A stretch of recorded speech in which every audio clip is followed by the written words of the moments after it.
Hey everybody, this is Big Ray 20. I'm here today just to discuss something, little problem I was having, and trying to help you, whoever I can out that may be having the same problem I am.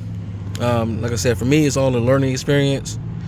I have this Soundstream Triple X 15,000 watt amplifier, and I figured because it's a 20-year-old amplifier that maybe it just with the components inside, it just had issues, and it doesn't seem like that was the case. So I'm using directional RCAs. I picked these up from a car audio distributor right here, Acoustic Research Performance Series directional balanced line RCAs, and the arrow is facing towards the amplifier. Now I tried them both ways.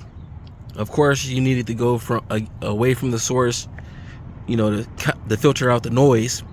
But I'm gonna show you guys what's going on. What the whole point of me making this video is.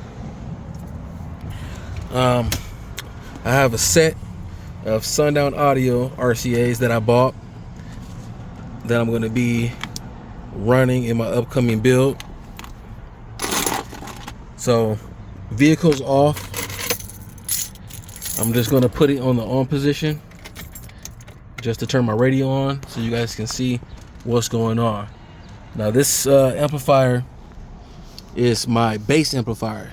I have it powering two Scar Audio VXF12s, and I have these 6 Scar MPX10s being powered by a Soundstream TXP 18,000, and the bass shouldn't be interfering with my mids and highs because it has nothing to do with it. But when I turn the radio on,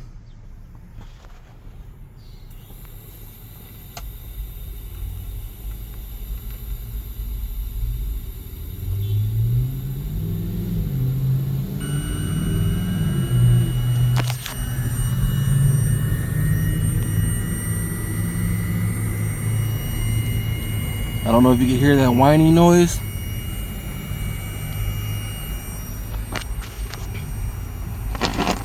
I have just a cheap little LC1 bass knob, some Scar Audio cable going in from my the back of the head unit into the bass knob, and that RCA that I showed you, Acoustic Research, going from the output of the RCAs from the bass knob to the input of my amplifier. And it's giving some feedback.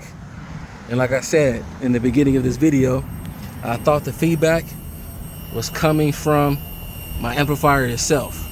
It's more than 20 years old, so I figured maybe this just the components inside could be bad or going bad, but that wasn't the case. So I'm gonna go ahead, pause this video for a second.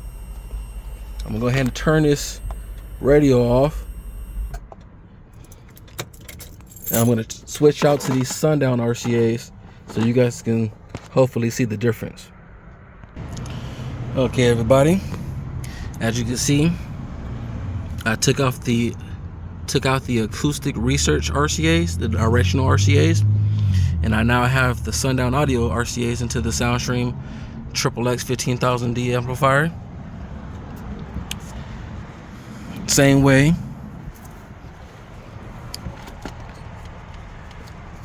LC1 bass knob, Scar Audio going to the input, Sundown Audio to the output, into the input of the amplifier.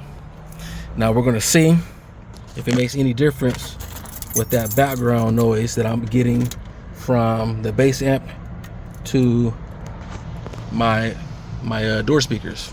Or this is my speaker box, but it would emulate what would happen to my door speakers. Turn the radio back on now.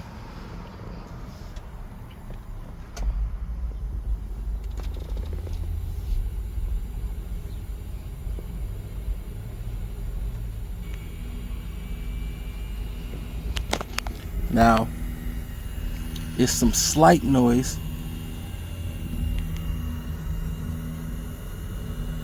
If you can hear it at all.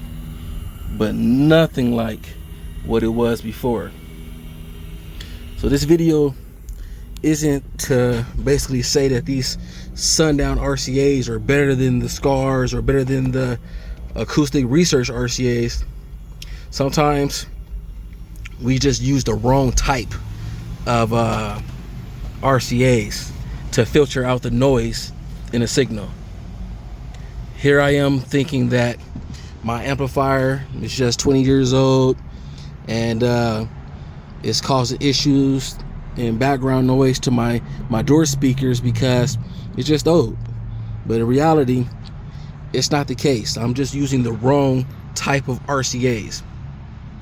So this video is just to show you guys sometimes those engine noise that we get through our system doesn't always mean that it's a bad ground or things like that. We could just be using the wrong type of RCAs. So just look over your work, and you never know. Hope this video helps some people out. For me, luckily, I'm happy to see that it was not my amplifier and just something as simple as a little RCA fix, just a swap.